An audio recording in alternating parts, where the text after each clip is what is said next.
Lottery কেলেঙ্কারির তদন্তে কাল থেকে জমি দিলে এখানে একলব্য স্কুল হবে, 9টা স্কুল করতে চেয়েছে ভারত সরকারের আদিবাসী দপ্তর। লটারি কেলেঙ্কারির তদন্তে কাল থেকে রাজ্যে লাগাতার হ্যাঁ, এই লটারি কেলেঙ্কারি হচ্ছে আপনার মার্টিন এবং ওই যে ডিআর লটারি এবং মার্টিন লটারি, এটা নিয়ে গত 2-2.5 বছর ধরে লাগাতার আমি বলেছি এটা ভাইপো লটারি।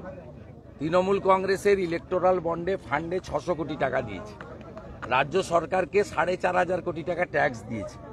এই লটারি লেগেছে অনুব্রত মণ্ডলের, তার মেয়ে সুকন্যা মণ্ডলের, নলহাটির টিএমসির এমএলএ রাজেন্দ্র সিংয়ের ভাই পাপ্পু সিংয়ের, আর আমাদের কলকাতার জোড়াসাঁকোর এমএলএ বিবেক গুপ্তা ওনার স্ত্রীর। এরকম অসংখ্য উদাহরণ রয়েছে। তৃণমূলের নেতা নেত্রীদের টিকিট লাগে, সাধারণ লোকের টিকিট লাগে না, এবং সোল্ড টিকিটে কোনো প্রাইজ হয় না, আনসোল্ড টিকিটে প্রাইজ লাগে। এইটা দক্ষিণ ভারতের ডিএমকে আর এখানকার টিএমসি এই দুজনের ব্যবসা। অর্থাৎ সঠিক জায়গায় ঘা দিয়েছে। আমি গলা ফাটিয়েছি 2-2.5 বছর ধরে, ঠিক জায়গায় হিট করেছে। প্রমাণ হয়ে যাবে রাজ্যের বিরোধী দলনেতা যে লাগাতার 2 বছর ধরে অভিযোগ করে এসছে, সেটা সত্য প্রমাণ হয়ে গেছে। লেক মার্কেটে একটি আবাসন থেকে 3 কোটি টাকা উদ্ধারও হয়েছে, ইডি উদ্ধারও করেছে 3 কোটি টাকা এই লটারি কেলেঙ্কারি। অনেক কিছুই হবে এর সঙ্গে। ভাইপো সরাসরি যুক্ত, প্রতীক জৈনরা যুক্ত, আইপ্যাক যুক্ত। এর ডিল হয়েছে চেন্নাইতে বসে, এবং আইপ্যাকের তৎকালীন 2021 সালে ভোটের সময় ডিল করেছে, জেতার পর থেকে এন্ট্রি দিয়েছে। এই জন্য পশ্চিমবঙ্গ সরকারের গৃহলক্ষ্মী, ধনলক্ষ্মী যে সরকারি লটারি, সেগুলো বন্ধ করেছে চোর মমতা। সরকারি লটারি বন্ধ করেছে, করে ডিআর আর মার্টিন লটারি ছেড়ে দিয়েছে। 300 টাকা রোজগার করে জনমজুর, ভ্যান চালক, টোটোওয়ালা, 200 টাকা ডিআর লটারির দোকানে খালি হাতে বাড়ি আসে। অনেক বাড়িতে দুপুরে খাওয়ার হয় না এই লটারির জন্য। দাদা, রাস্তা থেকে সরকারি বাস উধাও হয়ে যাচ্ছে, হঠাৎ করে টিকিট বুকিং ক্যান্সেল হয়ে যাচ্ছে। সরকারি কি বাসে যারা এত বড় বড় ট্যাপ খেয়ে নিচ্ছে তারা বাস উধাও করে দিবে, অসুবিধা নেই। এত বড় ট্যাপ কি করে ঢুকিয়ে খাচ্ছে, কোথায় রাখছে ভগবান? হাজার হাজার 15টা জেলায় 876 ট্যাপ। কত বড় পেট, মুখের কত বড়। ঝাড়গ্রামে যান আগে, 3.5 লক্ষ টাকা করে সিসিটিভি। আপনার বাড়িতে আছে তো সিসিটিভি? খুব ভালো সিসিটিভি 18,000 টাকা দাম, কমা কিনলে 10,000-এ পাওয়া যায়। ট্যাব কেলেঙ্কারির এপিসেন্টার দাদা, ওরাই তো কাগজ দিচ্ছে, ডাক্তাররাই তো বলছে। আমরা তো বলতে পারবো নি, ট্রান্সফার করে দিবে। আপনি বলুন, আমি বলছি বিরোধী দলনেতার কাজ তো এইটা। বিজেপি তো সেটিং অপোজিশন নয়, সিপিএম ছিল, কংগ্রেস ছিল, সেটিং ছিল। বিজেপি লড়ছে বলে চুরিগুলো সামনে ধরা পড়ছে।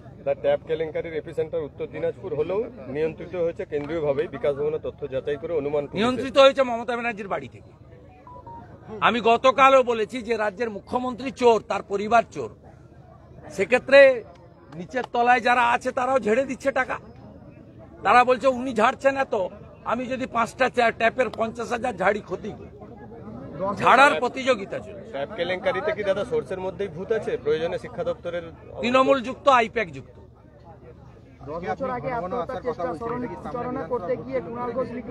কেন ঝাড়গ্রাম কি বাইরে নেই? প্রশাসনিক ভাবে ভাগ করেছেন। আমি তো মেদিনীপুরের ছেলে, ঝাড়গ্রাম তো মেদিনীপুরের অংশ। মমতা ব্যানার্জি আসতেন নাকি? হেরে ভূত হয়ে গেছিলেন 2009 লোকসভা নির্বাচনে। 2008-এ পঞ্চায়েতে কিছু ছিল না তৃণমূলের। অশোক মহাপাত্ররা এখানে তৃণমূল প্রতিষ্ঠা করেছিলেন। পার্টিটা উঠে গেছিল 2001 সালের পরে। 2001 সালের পরে পার্টিটা উঠে গেছে। আমি ঢুকিয়েছি। মমতা ব্যানার্জি রাস্তা চিনত নাকি? 2010 30 জুলাই লালগড়, 9 আগস্ট লালগড়ের সভা। এমন জায়গা নেই যে জায়গায় আমি আসিনি। তাতে কি হয়েছে? একটা লোক জ্ঞানেশ্বরী এক্সপ্রেস কাণ্ডে 129 জনকে খুন করেছে। খুনি তৃণমূলের নেতা, উনি বাঘসিংহ নন। ঝাড়গ্রামে পুলিশ সরিয়ে নিন, তৃণমূলকে ধপ করে ফেলে দিবে। আর মমতা ব্যানার্জি ঝাড়গ্রামে বিভেদ তৈরি করার জন্য কুর্মীদেরকে কুর্মীর মতো বলে, আর জনজাতিদের বলে। তিনি কুর্মী এবং জনজাতি, যেটা দুটো প্রাচীন জনগোষ্ঠী, তাদের যে একতা ছিল সেই একতা নষ্ট করেছে মমতা ব্যানার্জি। দাদা 10 বছর আগে জনজাতিদের এই দুটো প্রাচীন গোষ্ঠীর একটা সিমেন্টিং রিলেশন ছিল, মমতা ভাগ করেছে। এখানে কুর্মীদেরকে এসটি দেবে বলে চিঠি লিখে এসটিদেরকে বলেছে ওরা নিয়ে নিবে, তোমরা বাধা দাও। আবার কুর্মীদেরকে বলেছে জনজাতিরা বাধা দিচ্ছে তাই দিতে পারছে না। এটা মমতার কাজ। মমতা বিভাজনের রাজনীতি করে ক্ষমতায় থাকতে চায়, ভাইপোকে প্রতিষ্ঠিত করতে চায়, আর হাজার হাজার কোটি টাকা লুট করতে চায়। জঙ্গলমহল আমার জায়গা, আমি মেদিনীপুরের ছেলে। আপনি প্রশাসনিকভাবে 3 ভাগ করেছেন, 13 ভাগ করুন।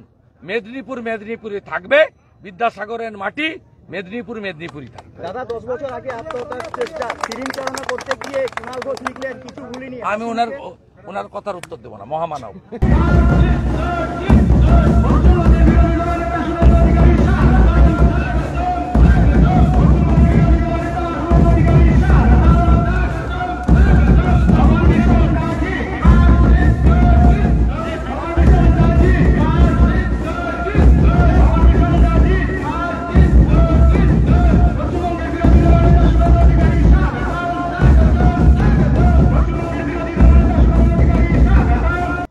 আমি আপনাদের বলবো যে ভগবান বিরসা মুন্ডার অতীত আমরা সবাই পড়েছি, জেনেছি।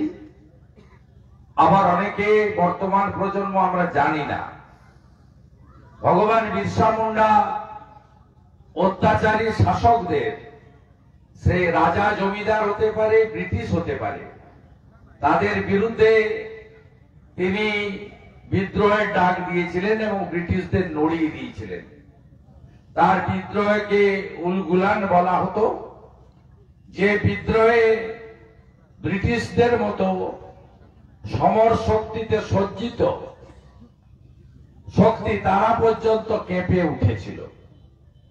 অন্যায়ের বিরুদ্ধে মানুষকে যুক্ত করে জঙ্গল, জমি, জল, পাহাড়ের অধিকার, প্রকৃতির অধিকার যারা মূলভাষী জনজাতি তাদের হাত থেকে ছিনিয়ে নেওয়ার জন্য ব্রিটিশরা 1894 সালে যে আইন এনেছিল তার বিরুদ্ধে বিদ্রোহ করেছিলেন ভগবান বিরসা মুন্ডা। তাই ভগবান বিরসা মুন্ডার যে উলগুলান তার এখনো প্রয়োজনীয়তা আছে, বিশেষ করে পশ্চিমবঙ্গে, যেখানে মা, দিদি, বোন, বেটি কেউ সুরক্ষিত নয়। আরজিকর থেকে জয়নগর আমাদের মা বোনেদের উপরে যেভাবে অত্যাচার হচ্ছে, যেভাবে জনজাতি এবং দলিত সম্প্রদায়, শিডিউল কাস্টদের উপর অত্যাচার হচ্ছে, রাজ্যের মন্ত্রী তফসিলি পরিবারের মহিলাকে মাল বলে সম্বর্ধিত করছেন। আবার ঝাড়খণ্ডের জামতারাতে ওই রাজ্যের মন্ত্রী ইরফান আনসারি, তিনি জনজাতি মহিলা সীতা সোরেন, তাকেও বলছেন সি ইজ রিজেক্টেড মাল। এদিকে ফিরাদ হাকিম আর ওদিকে ইরফান আনসারি। ফিরাদ হাকিম তফসিলি মহিলাকে বলছে মাল, হিরো মাল, আর ওখানে ইরফান আনসারি বলছেন সীতা সোরেন মহোদয়া, জামতারাতে যিনি বিজেপির প্রার্থী, বলছেন সি ইজ রিজেক্টেড মাল। এদের মানসিকতা এদের মুখের ভাষাতে প্রকাশিত হয়। তাই ভগবান বিরসা মুন্ডা আজকে প্রাসঙ্গিক। অন্যায়, অত্যাচার, চাকরি নেই, বাকরি নেই, শিল্প নেই, কোটি কোটি বেকার, সর্বত্র চুরি চুরি চুরি, পাহাড় চুরি, বালি চুরি, মোরাম চুরি, জঙ্গলের গাছ চুরি, শৌচালয় চুরি, আবাসের ঘর চুরি, সিসিটিভি চুরি। ঝাড়গ্রাম হসপিটালে একটা সিসিটিভি বসাতে 3.5 লক্ষ টাকা খরচ। স্কুলে ট্যাবও খেয়ে ফেলছে বাচ্চাদের সরকারি টাকা। তাহলে আপনি বলুন উলগুলানের প্রয়োজন আছে কিনা বাংলায়? প্রয়োজন। বিদ্রোহ, অধিকার, অন্যায়, দুর্নীতির বিরুদ্ধে আমাদের ঐক্যবদ্ধভাবে লড়তে হবে। আমি কথা বাড়াবো না। আমি প্রধানমন্ত্রী নরেন্দ্র দামোদর দাস মোদীকে ধন্যবাদ জানাবো যে এই মহামানব নরেন্দ্র মোদীজি আজকের দিনটিকে ভারত সরকারের পক্ষ থেকে জনজাতি গৌরব দিবস হিসেবে পালন করছেন। প্রধানমন্ত্রী এই মুহূর্তে ঝাড়খণ্ডের জমুইতে আছেন। ভারতবর্ষের পার্লামেন্টে ভগবান বিরসা মুন্ডার মূর্তি স্থাপন করেছেন নরেন্দ্র মোদীজি। নরেন্দ্র মোদীজি দ্রৌপদী মুর্মুর মতো মাকে ভারতবর্ষের সংবিধানের 1 নম্বর পোস্ট রাষ্ট্রপতি করেছেন। নরেন্দ্র মোদীজি ছত্তিশগড়ের মুখ্যমন্ত্রী করেছেন জনজাতি বিষ্ণুদেব সাইকে। উড়িষ্যার মুখ্যমন্ত্রী করেছেন জনজাতি সমাজের মোহন মাঝিকে। নরেন্দ্র মোদীজি একমাত্র ব্যক্তি যিনি জনজাতিদের নিচে বসিয়ে রাখেন না, উপরে বড় চেয়ারটায় বসান। बिरसा मुंडा তাই जित আমাদেরকে এই কাজ করতে হবে। बिरसा मुंडा जित জিতকার। আমাদের পশ্চিমবঙ্গে কেন একলব্য রেসিডেন্সিয়াল স্কুল চালু হলো না? গোটা ভারতে চালু হয়ে গেল। ক্লাস 1 থেকে 12 সব আদিবাসী অধ্যুষিত জেলাতে ফ্রি হোস্টেল, ফ্রি পড়াশোনা। শুধু পড়াশোনা নয়, সাঁতার থেকে এক্সট্রা কো কারিকুলার অ্যাক্টিভিটি, দেহ গঠন, মনের বিকাশ পুরো ফ্রি গোটা ভারতে। আমাদের মুখ্যমন্ত্রী 9টা করতে চেয়েছিলেন নরেন্দ্র মোদীজি, তখন অর্জুন মুন্ডা মন্ত্রী ছিলেন, করতে দেয়নি। বলেছে আমি জায়গা দিতে পারবো না, টাকা থাকলে আমাকে দেন, আমি করব।